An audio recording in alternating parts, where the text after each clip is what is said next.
पाठ 17.3 वृत्ति मूड। काल की चर्चा करते समय आपको बताया गया था कि यदि किसी वाक्य में क्रिया प्रारंभ नहीं हुई है तो वहाँ काल और पक्ष के प्रत्यय नहीं लगेंगे। ऐसे वाक्यों में तो केवल यही पता चलेगा कि क्रिया के घटित होने के प्रति वक्ता का मूड क्या है। मूड को ही हिंदी में वृत्ति कहते हैं।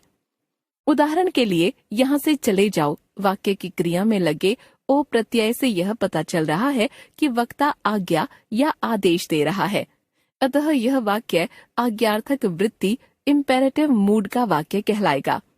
हिंदी की प्रमुख वृत्तियां तथा उनकी सूचना देने वाले प्रत्ययों का विवरण इस प्रकार है। आज्ञार्थक वृत्ति, जिस वृत्ति से आज्ञा, अनुरोध, चेतावनी, प्रार्थना आदि के भावों का पता चलता है वहाँ आज्ञार्थक वृत्ति होती है। इस वृत्ति की सूचना देने वाले प्रत्यय हैं शून्य, ओ, इये, इयेगा तथा ना। उदाहरण, तू यहाँ से जा, शून्य प्रत्यय आज्ञा। तुम यहाँ से जाओ, ओ प्रत्यय आज्ञा या अनुरोध। आप मेरे साथ चलिए, ये प्रत्यय अनुरोध या प्रार्थना। कल जरूर पहुंच जाइएगा, ये का प्रत्यय अनुरोध, प्रार्थना या अति विनम्रता। शाम को सब्जी लेते आना, ना प्रत्यय आदेश, अनुरोध या चेतावनी। संभावनार्थक वृत्ति, जिस वृत्ति से क्रिया के घटित होने की संभावना तथा वक्ता की इच्छा, कामना, चिंता, अनुरोध आदि का पता चलता है वहाँ संभावनार्थक वृत्ति होती है। इस वृत्ति की सूचना देने वाले प्रत्यय हैं ए तथा ऊ। उदाहरण, शायद वह कल तक लौट आए, ए प्रत्यय संभावना। संभवतः मैं कल दिल्ली जाऊं, ऊ प्रत्यय संभावना।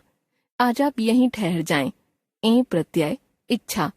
अब वह क्या करे, ए प्रत्यय चिंता। आप भोजन तो कर लें, ए प्रत्यय अनुरोध। सामर्थ्य सूचक वृत्ति, सामर्थ्य का अर्थ होता है क्षमता, कैपेबिलिटी।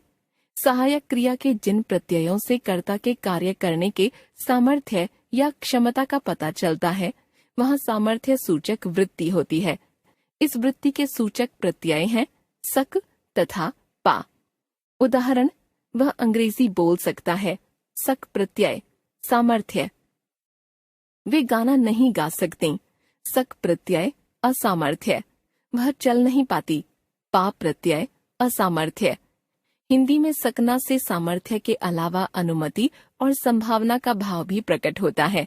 जैसे, गाड़ी 2 घंटे में आ सकती है, सक प्रत्यय संभावना।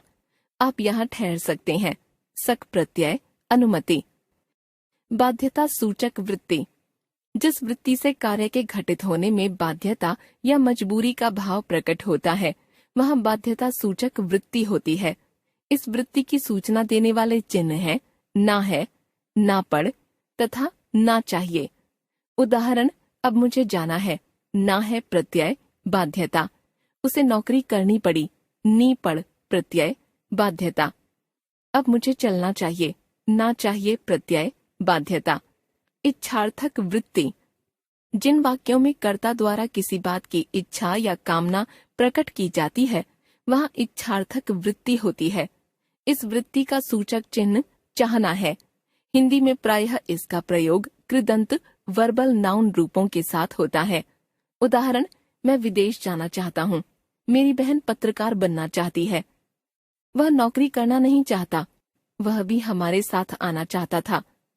संकेतार्थक वृत्ति, जिन मिश्र वाक्यों के दोनों उपवाक्य यदि, तो और अगर तो अव्ययों से जुड़े होते हैं तो दोनों उपवाक्यों के बीच कार्य कारण का संबंध होता है। इस कार्य कारण के संबंध को बताने वाली वृत्ति संकेतार्थक वृत्ति कहलाती है। इसके सूचक चिन्ह है आ, ई, ए, जो दोनों वाक्यों के क्रिया पदबंध में लगते हैं। उदाहरण, यदि वह झूठ न बोलता तो स्कूल से न निकाला जाता। यदि तुमने कहा होता तो मैं जरूर आता।